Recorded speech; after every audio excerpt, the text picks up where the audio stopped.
for the audio, or you can even watch back. Giving players all the props, or put them on blast. We don't give no hot takes, only talk facts. We're giving all our devotion, riding high on this wave of emotion. Going all out, yeah, cause this is our time. No, ain't no stopping us till we reach the finish line. All in, we came here to win. We're gonna give everything. S-I-C-K on the run. S-I-C-K, sick, sick. On fire, we're ready to fight. We'll bring the house down tonight. S-I-C-K on the run. S-I-C-K, sick, sick.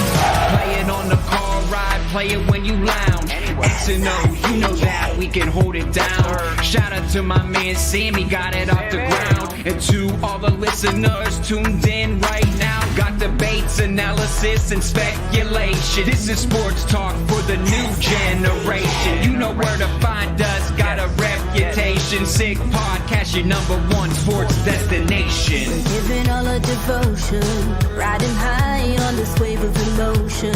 Going all out, yeah, cause this is our time.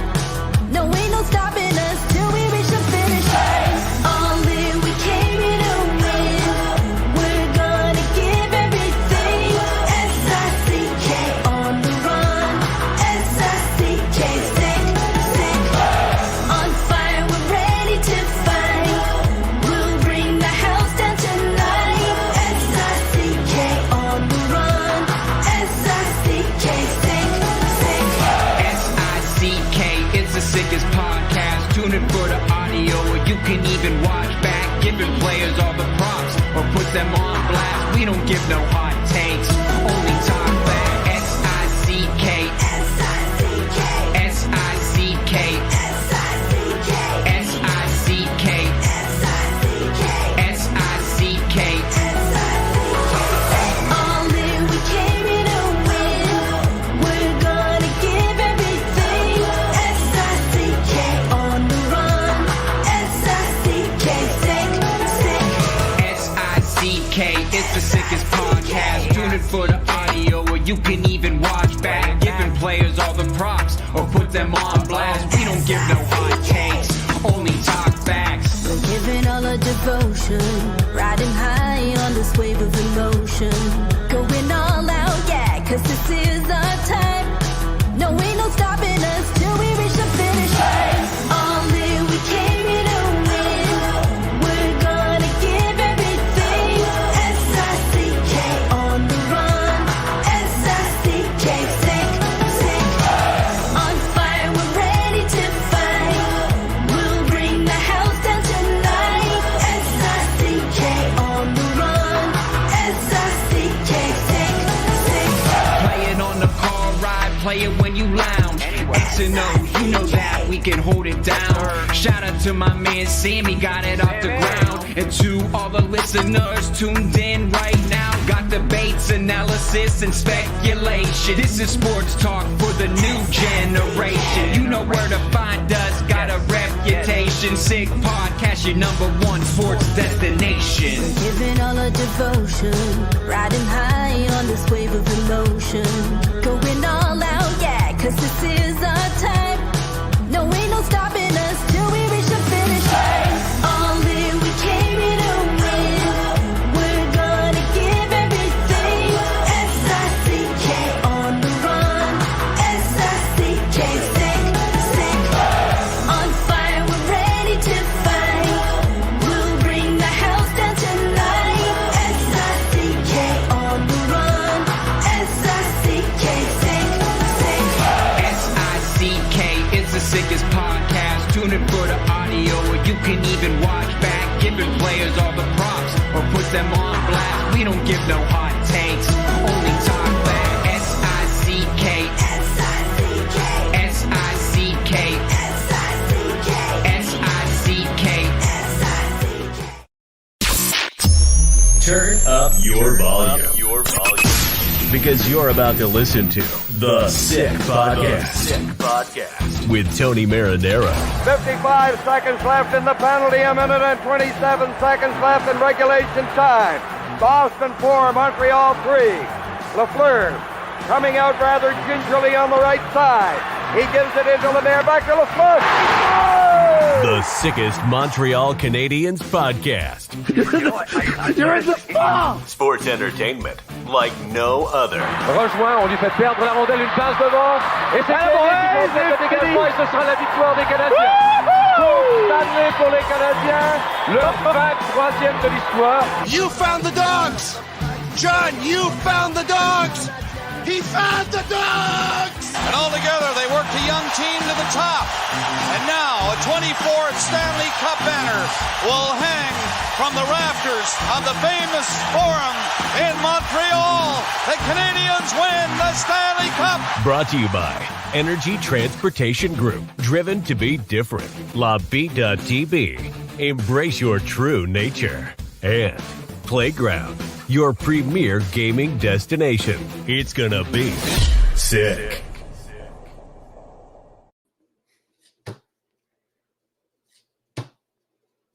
I was mad last night. I was really mad last night. I don't even know what to say after tonight. I don't even know. Okay, let's do this thing. I'm Matt Ohayon. Thank you for listening to the Sick Podcast. Tony's on vacation. I'm filling in for Tony. Tony is back. Well, Tony's going to be taking my slot tomorrow, and he'll be back to regular scheduled programming as of Monday because he'll be back from Portugal. You know the drill. Let's go. Let's do this. Sick Podcast brought to you by Energy Transportation Group. Energy Transportation Group is a leading full-service logistics provider serving all of North America, driven to be different. We're also brought to you by La Bitte TB Beer, brewed in Quebec and a winner of a dozen international awards. La Bitte TB offers quality microbrewery beers made with premium ingredients for everyone's taste. La Bitte TB, embrace your true nature. And finally, we're also brought to you by Playground. Discover a world of luxury at Playground. Explore their new 30,000 square foot expansion with thrilling games, gourmet dining, and live entertainment located just over the Mercier Bridge, only minutes away from downtown Montreal. Playground. Experience the strip without the trip. It does look really good. I've seen a lot of stories from Tony and Sammy. It looks unbelievable. I'm going to have to take a trip there one of these days. Okay. Back to the game. Like, I just don't know. I log on before I pull the curtain back a little bit. I log on. I'm fuming sitting here, and Sammy and Yellow make me wait 12 minutes, I think it was, till I get to talk to someone about this game for 2 seconds before we have to put the intro song on. And I go, what a horrible game. I can't believe you guys, you make me watch this crap. And they go, what do you mean? You watch every game. I go, I know, but that was awful. They go, oh, come on. It was 3-2. It couldn't have been that bad. It was that bad. Awful. Just start to finish. You would think after last night, I know it's a back-to-back. You would think after last night that they would show a little bit of pride. Maybe they saved some energy in the tank, for tonight. It's home at the Bell Center. You don't want to get embarrassed against the San Jose Sharks, who just lost 12 straight games. What are we doing here? It's crazy. And then you have some people, oh no, the Canadiens, they're better than they were last year. I don't care. That was pathetic. How many times can we come on this show and say, what a lack of effort. That was disgusting. I'm disgusted what I saw by them.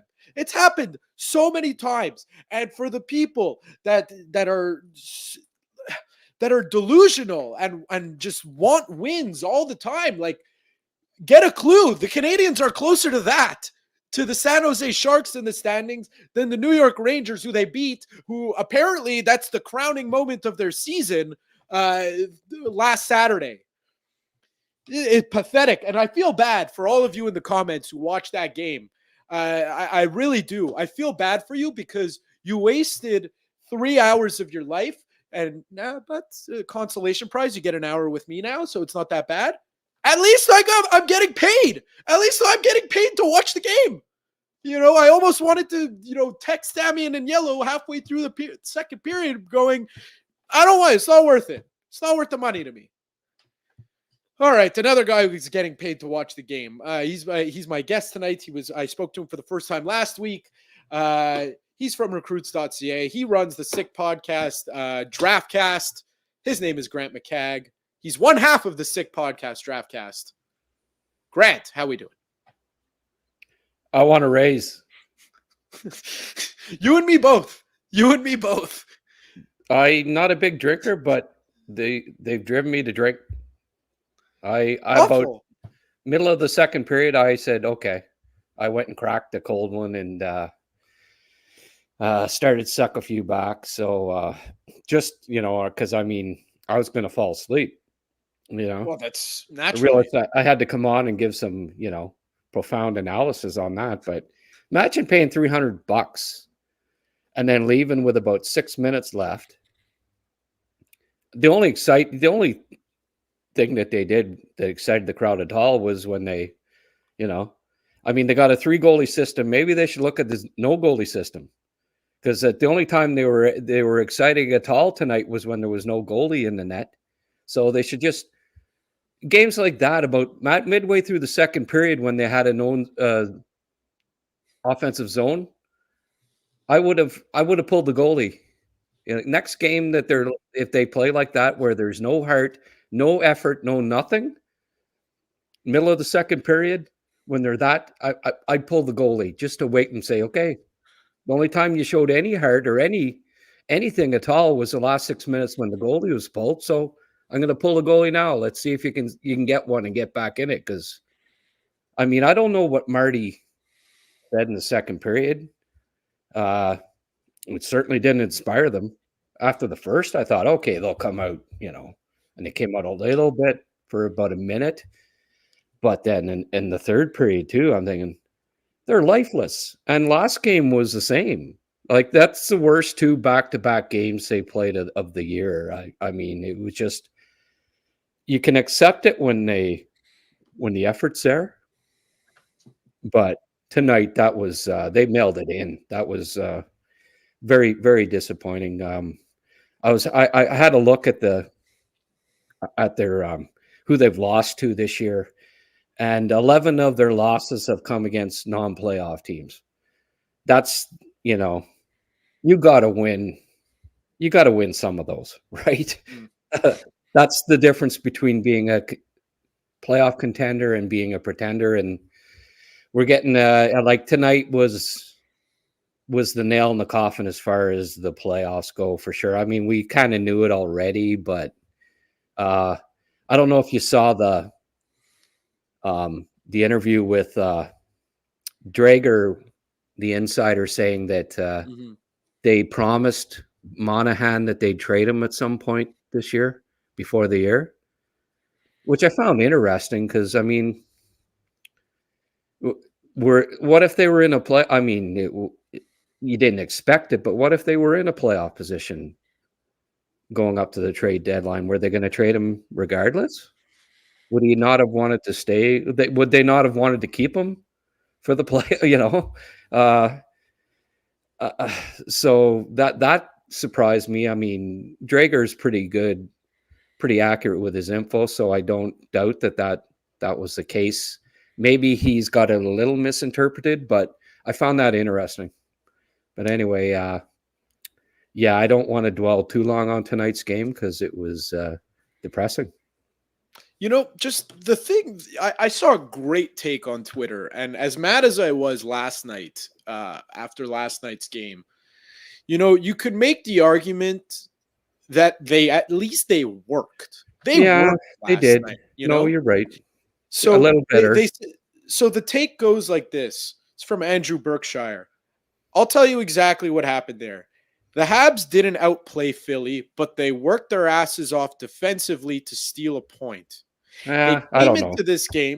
They came into this game. Hold on. Yeah. They came into this game thinking the Sharks could just, dog it and, they'll come away with a win, no problem, with a regular effort. Meanwhile, the Sharks had this game circled as winnable, and they played their asses off, and they ended up winning the game. Yeah, well, I don't know. They were really out of sync last night. They were terrible. They were awful last night. So I don't know. I don't follow Andrew Berkshire, so not surprising that I don't necessarily agree with that. But anyway, let's move on. Yeah. So, I mean, just want to touch on a few things because it's tough. You want to pull positives from somewhere. We managed to do it last night. By God, we're going to do it again tonight. Mike Matheson, he had a very good game. He looked like a little snake bitten after trying to get that 200 point for a couple games. I say snake bitten because the Canadians forwards aren't scoring, so they got to rely on the defenseman to pitch in. So when he's not putting up points on the board, be it goals or assists, it's a little more evident. Like I was kind of waiting for that 200 point. But hey, he had himself a very nice game tonight. Other than the fact that he will not pass the puck to the right. Does he have a transparent eye patch on the right hand, on his right eye? Because I swear to God, he just, for the life of him, will not pass it to Slafkovsky when he's open on the right. Every single time it goes, he either shoots it on net or he passes it to Caulfield. Every time. He had 18 shot attempts tonight. That's crazy.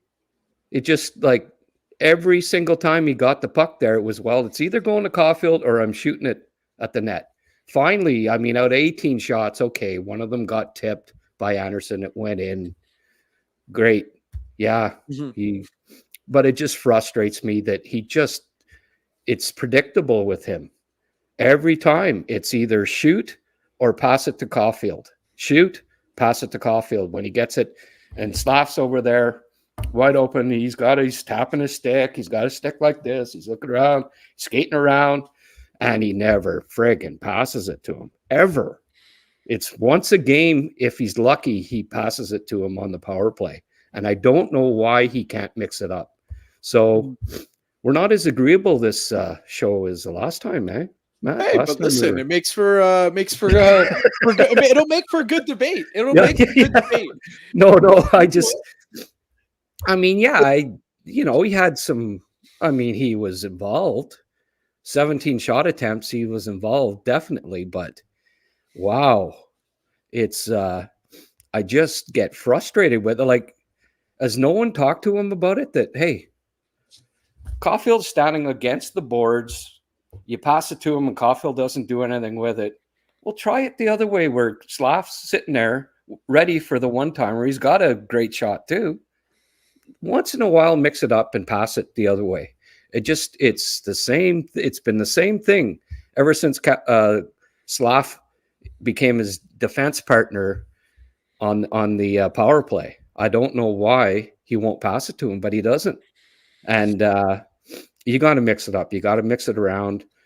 Slaff, I mean, their second best chance was when, it got dished to Slaff in the slot and he shot it and it went off the boards, and Caulfield, I thought he was burying that one. They did come close to tying it. I mean, amazingly, despite the, San Jose outplayed them for 53 minutes for sure. And then the only thing that saved them coming close was with the empty net. They had it in their San Jose zone for most of the 6 minutes, but wow, that was quite possibly the worst effort of the season for them. Yeah, and the discouraging thing is like, maybe you say that last year, like they were worse last year. Let's get that straight. The Canadians were worse, and they were, the record shows that. I mean, they were, I think at this point last year, they were, I have it in front of me. They were 16, 22 and 3, horrible injuries last year though, too. Right. I mean, they've been bad this year, but last year it was horrible. Where it is that, what annoys me is that before the season, we all said, they're not going to make the playoffs, but they're going to be fun to watch again, and we're going to see improvement. How many times this year have we seen efforts like this one where they just go out there and dog it? Like, we couldn't say that last year. You could say that, maybe count on two hands, through 82 games. That's pretty good for a bad team that finished bottom five. This year, I mean, we're halfway through the season. You could count on two hands. You probably need a third hand to count how many times they've gone out there and dogged it. It's just, I don't know what's going on in that room. I don't know at what point you start to, like, I get it. There's a lack of talent on the ice. I get it. However, you can't excuse effort for a lack of there's no excuse for no effort. I'm sorry. That's just a fact. And I wonder just at what point, I'm not, before people jump down my throat, I'm not calling for his head, but at what point do you start to question Martin St. Louis? Yeah. Well, I mean, I question a few things. Like last game, why did Jake Evans take every face-off in overtime? Why was he on for 3 and a 2-goal scorer? Like, that's getting back to the conservative Claude mode where he used to put out Byron Frais and Paul Byron, and like, it was all the defensive guys that had to play in overtime because you played not to lose instead of playing to win. I looked at Evans's face-off stats, and he had 39% on face-offs at center this year. Why did he take the opening face-off? 39%. He took the opening face-off in overtime. What's Jake Evans, 2-goal scorer, doing on the ice to start an overtime? Like, what stats are they looking at that they found that, that's above my head? Because these guys are the NHL guys, and I mean, I get told, oh, well, you don't criticize these guys. They've got stats that you don't have. Well, he's won 39% of the draws at center ice this year. Why did Jake Evans start the overtime? Why did Jake Evans take every face-off in overtime? He even took one, and I looked at the stats. He was 0 for 3 in his own zone on the right-hand side going into the game last night. Hadn't won a face-off there. Him and Monahan are out for some reason, and he took the face-off there. Why was he on the ice for every face-off in overtime? It's inexplicable to me. So, I'm the honeymoon starts to wear off after a while, and you start to wonder about some of the coaching decisions. Why did Slavkovsky, who the second last game that they played overtime, he played the last 18 seconds, and he was amazing. Like, he went out there, he drew a penalty, he made a great play to stop a goal, then stopped it, went back down into the other zone, then drew a penalty from Keontae Miller, and he doesn't play in overtime last night. Jake Evans instead plays 3 minutes. Like, it's almost like they're starting to play to lose, like, I don't get it. So, yeah, I mean, I'm a little frustrated, but I mean, and you start to wonder when the effort isn't there, that how much is he motivated? Maybe maybe the message is starting to, they're not listening to him as much as you'd hope. So, yeah, I mean, you have to, after 2 years of this, you have to start to wonder if, just if he's developing as an NHL coach, and if the team's buying in and listening to him. Like, I expected them to come out after the second period and to have some jump. Yeah. Like, inspire them somehow, but they seemed uninspired all night tonight, and very disappointing. So, I mean, I'm not crazy about Marty St. Louis' coaching job this year necessarily, but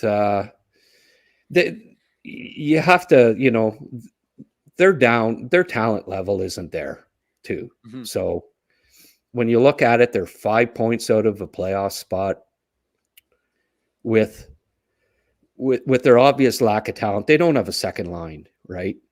They've got a first line that's top 6 line. You could argue that they're not a legitimate. I mean, the way they played the last 3 games, they didn't play like a first line, that's for sure. But they don't have a top 6 right now. And so you got to give Marty a little leeway with that. Yeah. Obviously, he's going to get another year at least. And next year, when there's a talent infusion, I think from what we're being told with this Monahan situation is that Hughes did not expect to make the playoffs this year. The plan, even though we don't hear it, I mean, if miracles can happen, and they could have, if Doc would have been healthy and Newhook and stuff and everything came together, maybe they would have made the playoffs, but they weren't expecting it, I guess. And that's realistic. One more year rebuild. And, but you start getting some talent in next year. I think they're going to make a trade for a top 6 forward down the stretch here. I really do.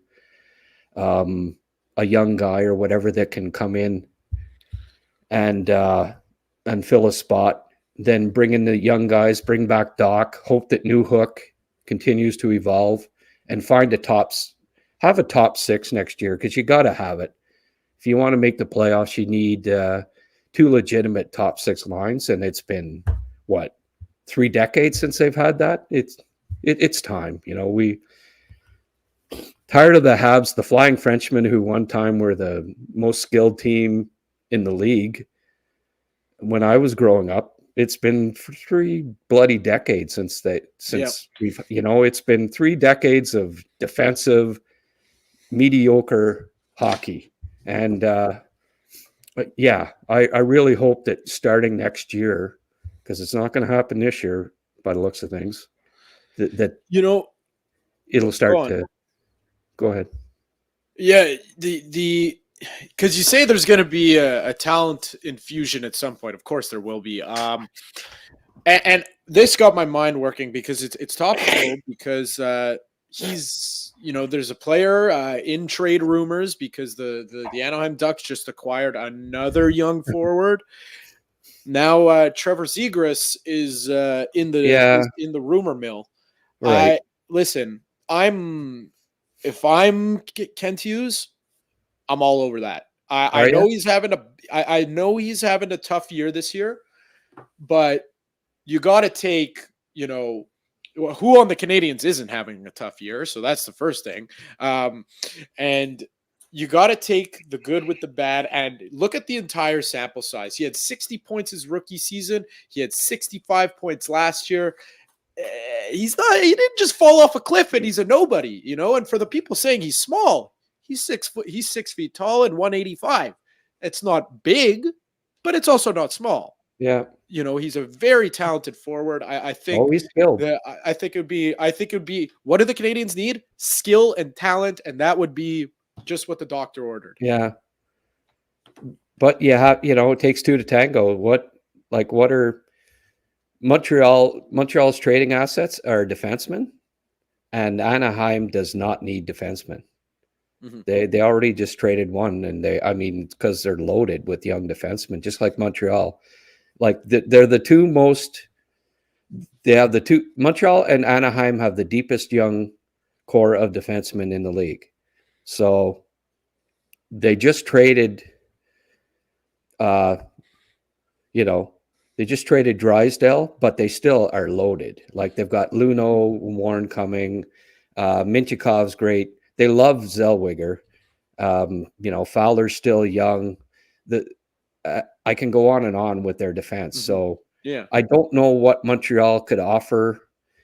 And honestly, I've got a lot of inside connections with scouts and stuff, and Zegras is, I don't know how good a guy he is in the dressing room. He's kind of a bit of a wheel. I don't know. The way that they're trying to build this team, and I know doesn't after a game like today, it doesn't seem like the Habs are brimming with character, but it just doesn't seem like the Hughes, Bobrov type of player, Zegras. And I'd be surprised if they'd have to offer a forward, and I don't see them having that, a young forward that they want to get rid of, that Anaheim would take in return. Because I think if Anaheim moves Zegras, they want back a forward. Do you think they'd trade draft picks for him? Like, what would you? It's great to, okay, we want this guy, but Right. No, I hear you. Both teams have to. It has to be palatable for both teams, obviously. I'm giving. This might be a little much. It might be a little much for some people, but because a lot of people, I'm reading the comments right now, and people are just like blasting Zegras, and saying, "I'm not giving up our future for Trevor Zegras." It's the guy is the same age as Cole Caulfield. What are we talking about here? It's and yes, I'm aware that I'm also aware that he's injured. For all the people updating me on that, I'm aware of that. But we're talking injection of talent down the line. I'd probably give up any prospect that's not named Lane Hudson.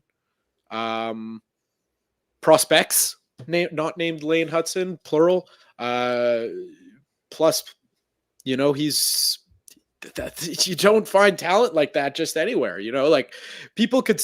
It's very funny because everyone sings his praises when he's scoring, and now he's having a bad year, and people are crapping all over him. Like these are the same.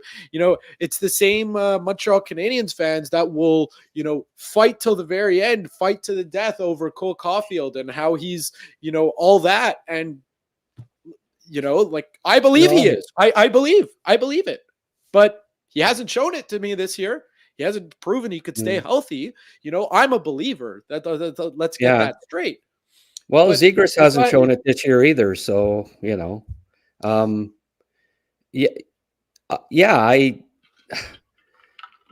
again, what guys are going to appeal? Like other teams are going to have better packages. Right. Like, who can Montreal? What young forward that you're suggesting young, prospects? What young forward are they going to trade that will entice Anaheim to make that deal that another team won't offer more of? Especially when I really don't think that Montreal thinks he's a good fit. I see what they're building. It's a process. We're impatient, both of us, obviously. Right. Yeah. Well, yeah, and so are a lot of other people. Yeah, but you don't go off of the plan, and I think Zegras would be going off the plan because here's a talented player. We got to get him because we need a talent. We need talent, but I still think they're gonna get a character, highly skilled forward in the draft this year. I mean, it's looking more and more like they're going to probably pick top 8, and there's going to be some good players. So they're going to get that. They're going to get Doc back. They're going to get Newhook back. They've got Beck, Kapanen, Rock, Joshua coming. Mm-hmm. Certainly one or two of those guys is going to, make the team next year. I mean, that's a pretty good. That's a nice group to build around. So, like you're saying, you'd trade Reinbacher, but Anaheim doesn't want. Like they don't need Reinbacher. I hear you. I hear you. And personally, I wouldn't do that, but I mean that's me. But I just don't think that's a good fit. I don't think Anaheim and Montreal are a good fit. I don't think Zegras is who Montreal, who Hughes and the scouting staff covet. So I'd be surprised, but I mean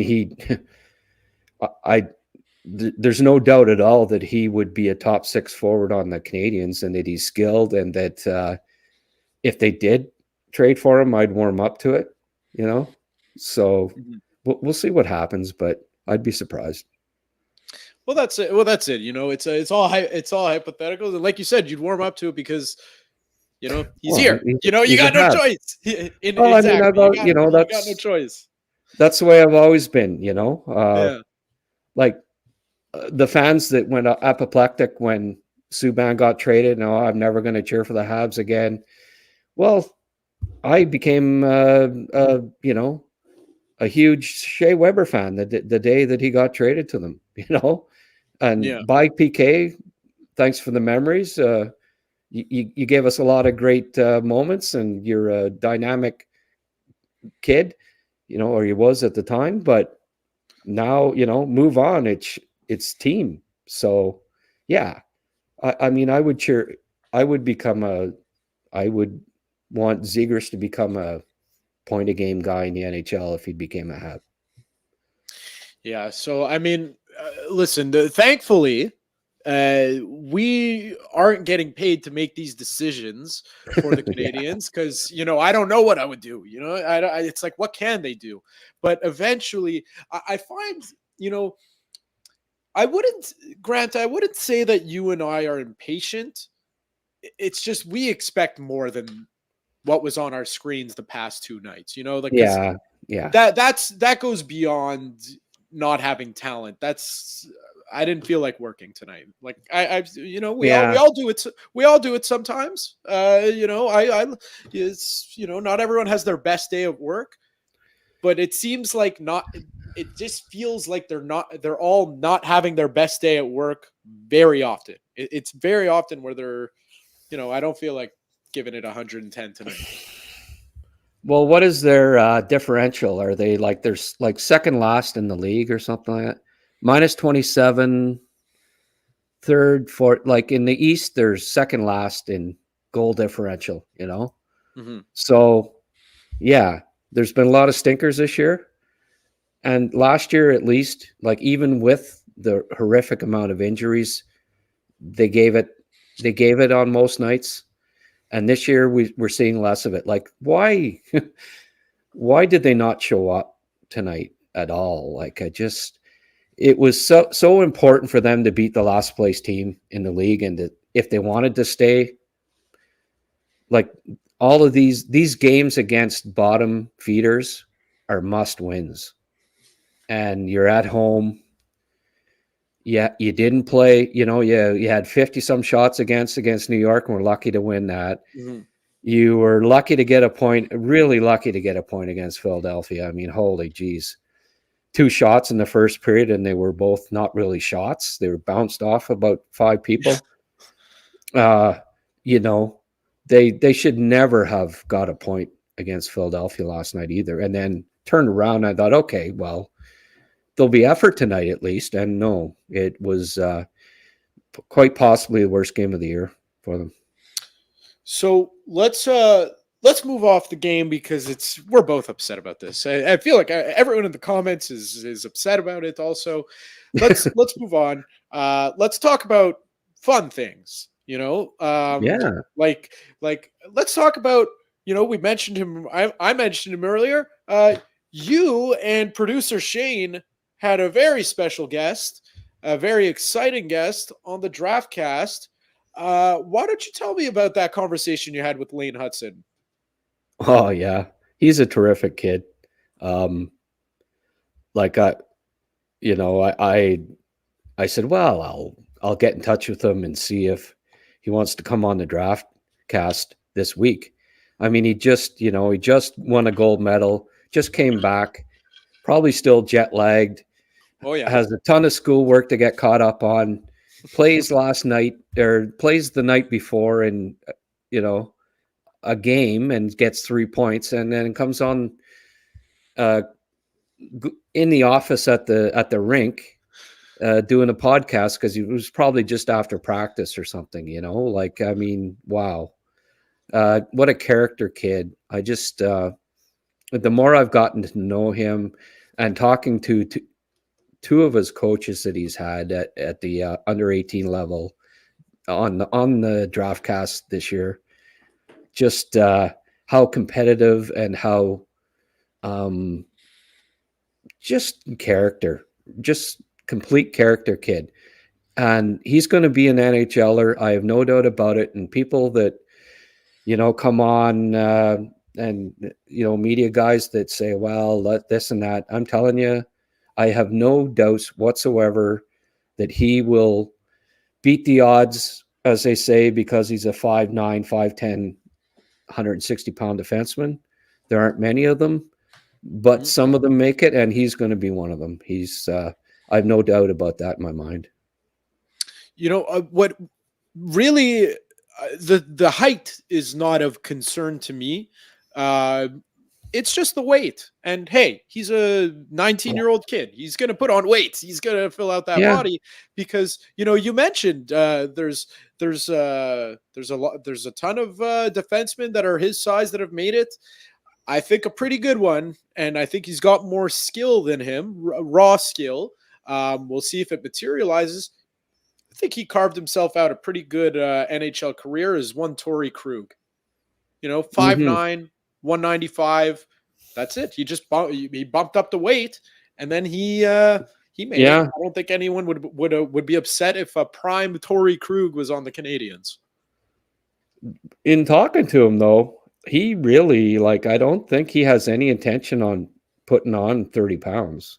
I think he thinks that will hurt his game.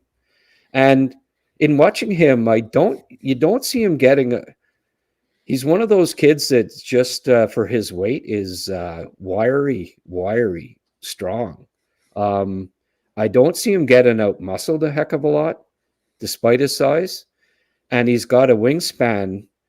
His arms are down below his knees. You could even see it in the podcast. And you can't see. You can't see past his elbows, So he's got a long reach, which you wouldn't expect for a kid that's 5'10". He says he's 5'10". Well, okay. He's 5'10", then, I'll believe him. Doesn't look it on the ice. He looks 5'9", but maybe it's because he's tiny, he's slight as well. So you kind of, but no, he's not. I don't think he's going to play, because I asked him about it. How much more weight? Well, I think I could play at this weight. He thinks he can play in the NHL at 160 pounds. And this kid's attitude. Well, you saw him fight that. I assume you watched the gold medal game of the World Juniors. Yeah.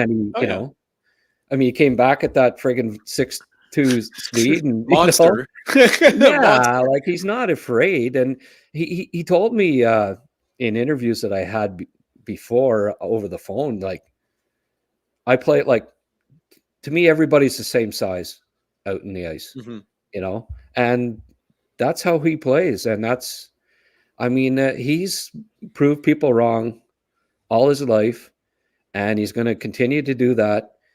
And he's not going to be 190 pounds. He's going to be 175 pound, 5'10" defenseman that just keeps defying the odds. That's what I think is going to happen. Yeah. Well, you know what? Just look at this is another defenseman. He's pretty good himself. Again, not comparing them talent-wise, but just frame-wise.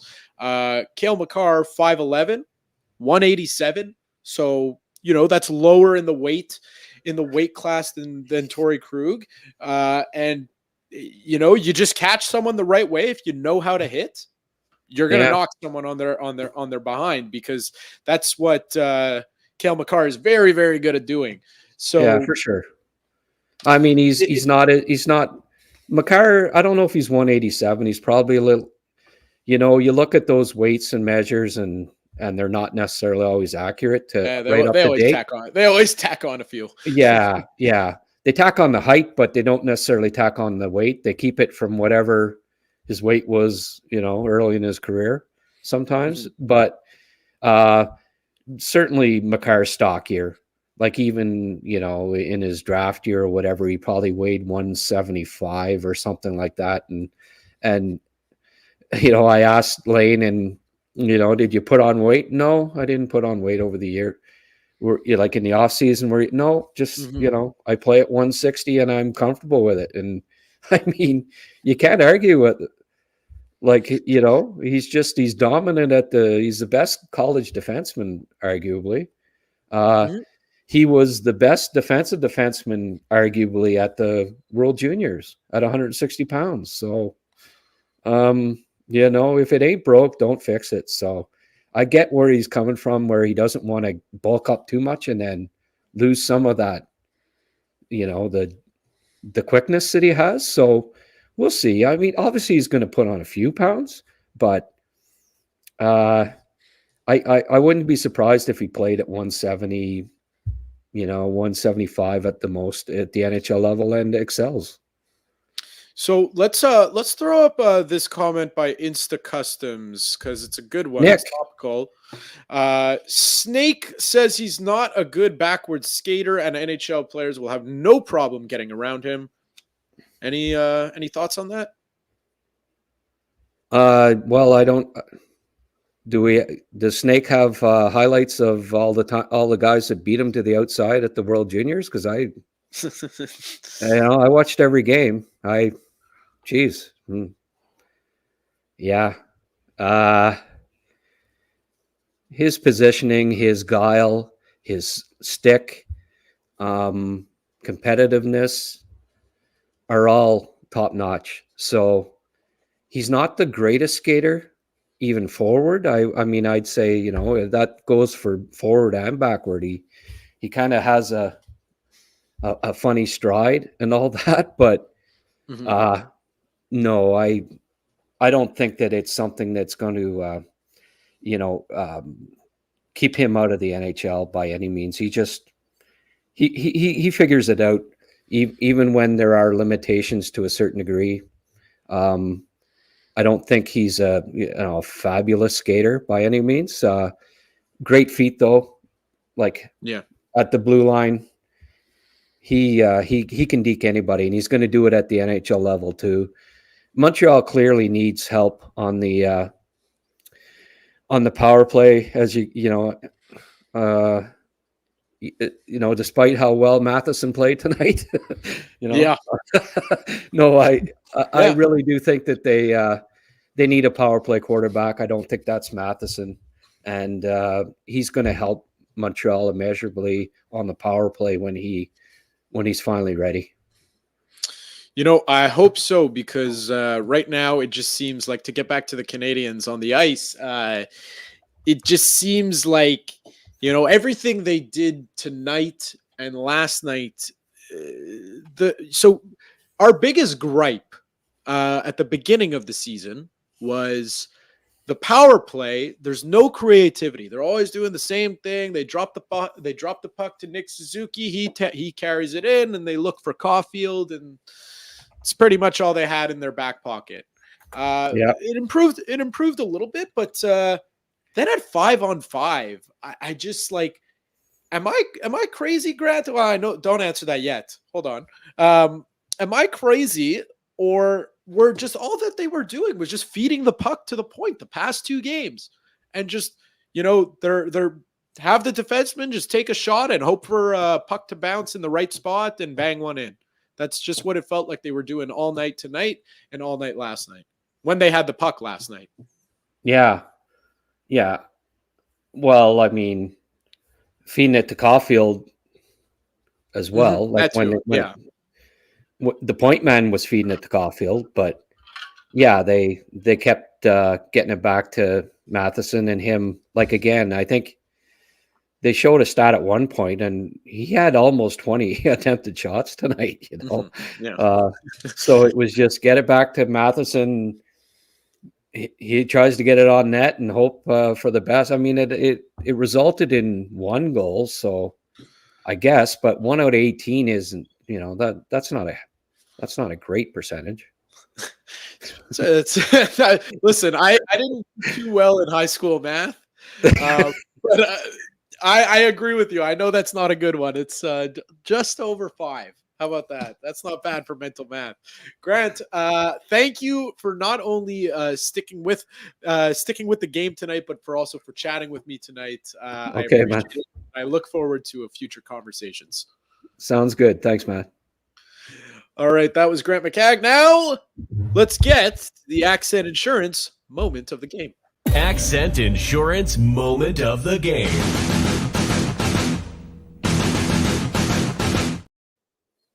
So, not much to choose from tonight because the Canadians were bad and very, very bad. However, it's easy to get really angry like I was at the beginning of the game and just tear them all to shreds and, not look for any positive or glimmer of hope to hold on to. Well, what I really liked in this game was I liked that Brendan Gallagher got another goal. He scored against New York. He scored again tonight. Listen, he's not the same player he once was. And, the Canadians aren't expecting him to be the same player that he once was. And anyone who is expecting him to be that player, you're going to live a life of disappointment until he retires. So, but he's a very easy guy to root for, as he's been a part of this organization, for better part. I think it's 11 years now. I have a picture on my wall that I'm looking at right now. It's when he scored his first goal at the Bell Center. He's still wearing number 73, and Alex Galchenyuk was his line mate. That probably was when he was playing with Brandon Prust as well. That was what was that called? The egg line, I think. No, that wasn't the egg line. That was with Lars Eller. It was whatever it was. Doesn't matter. He's just been a part of this organization for so long, and just to see him pot a goal, it felt good. It really, really did. And I think we can all agree on that. Hey, listen, if you liked tonight's episode, please subscribe if you don't already. Drop us a like, comment sick, like us on Facebook, follow us on Twitter, follow us on Spotify, follow us on YouTube. Wherever you think we are, we're there. So give us the follow. We really appreciate it. Thank you to our sponsors. Thank you to Sammy and Yellow back at Master Control. And I'll catch you next week. And that's a wrap. Hope you don't miss us too much until next time. Follow the Sick Podcast with Tony Marinaro on YouTube, Instagram, Facebook, Google Play, and Apple Podcasts. The Sick Podcast is brought to you by Energy Transportation Group, driven to be different. La Vida TV, embrace your true nature. And Playground, your premier gaming destination.